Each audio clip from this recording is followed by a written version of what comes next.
yang saya inginkan adanya keadilan buat anak saya. Karena saya mengharapkan pengadilan itu adalah tempatnya adanya keadilan. Tadi kalau Pak Petra kan lebih kepada ke Polri-nya daripada ke masyarakatnya. Saya hadir di sini sebagai penegak hukum dan praktisi hukum, tata waksa penegak hukum. Jadi kalau dibilang polisi salah, itu memang tugas mereka untuk menegakkan hukum. Jadi saya berbicara sesuai dengan ketentuan hukum sebagaimana diatur dalam Undang-Undang Nomor 2 Tahun 2002 tadi tentang kepolisian. Jadi kalau dibilang membela polisi, yes, kalau benar sesuai dengan tugas kita bela. Kalau salah ya kita katakan salah. Saya mendesak ya Presiden sungguh-sungguh mau mengungkap kasus ini. Karena Del Pedro dan juga yang merusak, memang dia sedang melempar ketahuan segala macam. Mungkin saja dia diminta pertanggungjawaban hukumnya. Karena secara pidana siapa yang melakukan dia diminta pertanggungjawaban. Tapi peristiwa rusuh itu peristiwa yang sebetulnya ada yang mendesain. Ini yang belum dituntaskan oleh negara, ya. Jadi menurut saya harus dituntaskan. Harus ada penjelasan mengapa bisa rusuh demikian meluas di Indonesia. Demikian aja dari saya. Oke, baik. Silakan.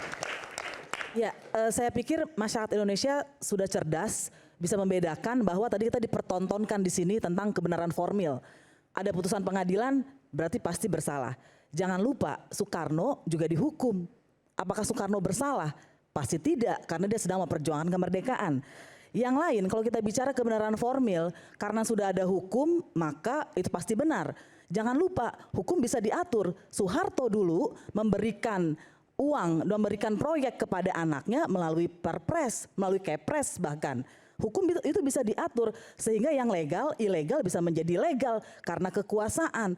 Dan saya pikir kubu Pak Prabowo sebelum menjadi presiden itu kan sibuk, ribut, mengatakan mereka dikriminalisasi. Dan benar, sebagian kasus itu benar yang mereka katakan mereka dikriminalisasi. Jadi jangan dilakukan lagi ketika mereka sudah berkuasa. Yang kedua terakhir, saya menyetujui tadi Mas Sugeng ngomong soal kerusuhan. Indonesia ini dihantui oleh kerusuhan dari fase ke fase dan tidak pernah bisa kita retas. Tidak pernah, kita cuma bisa lihat polanya seragam gitu ya, ada yang mendahului, terlatih dan masa ikut. Tapi kemudian kita tidak pernah bisa mengungkap itu. Dan selalu ada kambing hitam. Tadi sudah disebutkan, PRD dan kawan-kawan itu jadi kambing hitam 27 Juli, kuda tuli. Adnan Buyung Nasution ditahan 22 bulan ketika pasca kerusuhan Malari. Awalnya juga aksi berujung pada kerusuhan. Tapi pelaku sebenarnya itu tidak pernah bisa ditangkap atau tidak mau ditangkap. Semoga pemerintahan ini tidak mengulang. Kenapa? Karena kalau pola-pola seperti ini diteruskan, maka tadi kita bukan hanya kehilangan kita bukan hanya kehilangan orang yang kritis, tapi jangan lupa kekritisan itu sebetulnya adalah modal demokrasi dan modal membangun peradaban. Kalau tidak ada orang yang terus bertanya, mempertanyakan yang sudah mapan, tidak ada kemajuan teknologi seperti sekarang. Jadi kalau kita mau maju seperti negara-negara di dunia, kekritisan adalah syarat utama. Pak Ponto silakan. Apa yang kita lihat yang lalu memang bagaimana tadi Pak Sugeng bilang fakta ada yang terjadi. Tetapi kalau kita mau mengejar, selama ini kan kita mengejar dalang katanya. Yang namanya dalang, undang-undang kita tidak ada menghukum dalang. Yang dihukum adalah yang berbuat. Jadi kalau kita mau mengejar dalang, ya rubah dulu aturan kita. Yang dihukum adalah dalang.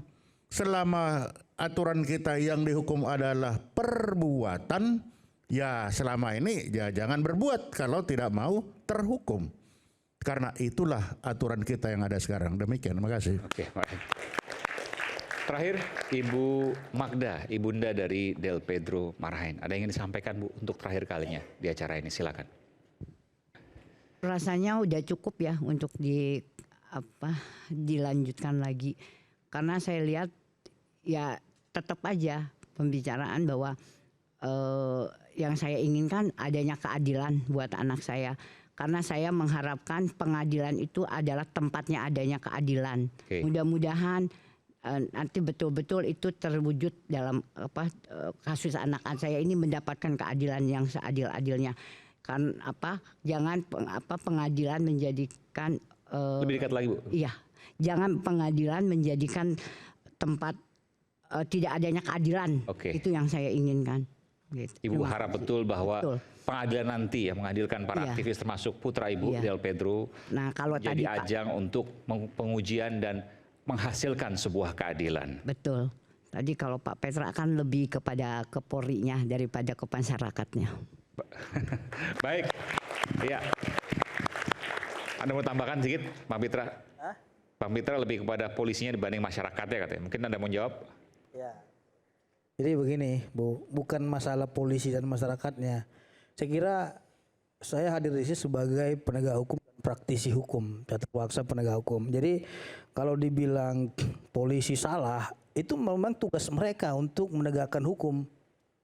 Jadi saya berbicara sesuai dengan ketentuan hukum sebagaimana diatur dalam Undang-Undang Nomor 2 tahun 2002 tadi tentang kepolisian. Jadi kalau dibilang membela polisi, yes, kalau benar sesuai dengan tugas kita bela. Kalau salah ya kita katakan salah. Oke. Sampai sekarang kan sudah dilakukan pra-peradilan, tidak ada kesalahan prosedural yang dilakukan oleh kepolisian. Kalau memang polisi salah hari ini melakukan, mohon maaf, penyelidikan dan penyidikan kepada anak ibu, tentu ya melalui putusan pra-peradilan dikabulkan permohonan pra-peradilan daripada anak ibu. Jadi itulah fungsi pengawasan yang dilakukan oleh Baik. negara melalui pengadilan kepada penyidik gitu. Jadi bukan berarti kita bilang oh ini polisi salah, tapi kita nggak tahu salahnya di mana ya gitu loh. Itu tadi. Makanya Bang Aiman saya bilang bahwasanya polisi itu selalu mengedepankan prinsip salus populi suprema lex exto tadi, keselamatan rakyat adalah hukum yang tertinggi. Terima kasih. Baik, terima kasih. Jika ada sebuah, oke sedikit lagi. Jadi polisi itu betul dia penegak hukum. Karena itu dia mesti taat pada prinsip-prinsip negara hukum. Prosedur yang benar, negara hukum seperti apa dan seterusnya. Jadi menurut saya jangan itu menjadi satu Yang argumen. tidak taatnya yang mana? Misalnya bahwa Di dalam kasus ini yang tidak di taatnya di mana? antara proses penegakan hukum itu dengan Mana? ciri misalnya menjunjung tinggi hak asasi manusia. Yang mana yang tidak dijunjung? Proses tadi memanggil anak-anak yang tidak didampingi tidak ada SPDP itu. Bang, tidak ada SPDP. Itu adalah Tidak ada bukti. pemerintah. Ya, maksud saya mau mengatakan bahwa nanti di Makanya sesi Bang Negara berikutnya baca dong. perjuangan Negara menghadirkan hukum. kebenaran. Jika ada perjuangan menghadirkan kebenaran, maka hukum seharusnya selalu berdiri untuk keadilan. Saya Aiman Wicaksono, sampai jumpa di Rakyat Bersuara berikutnya. Salam.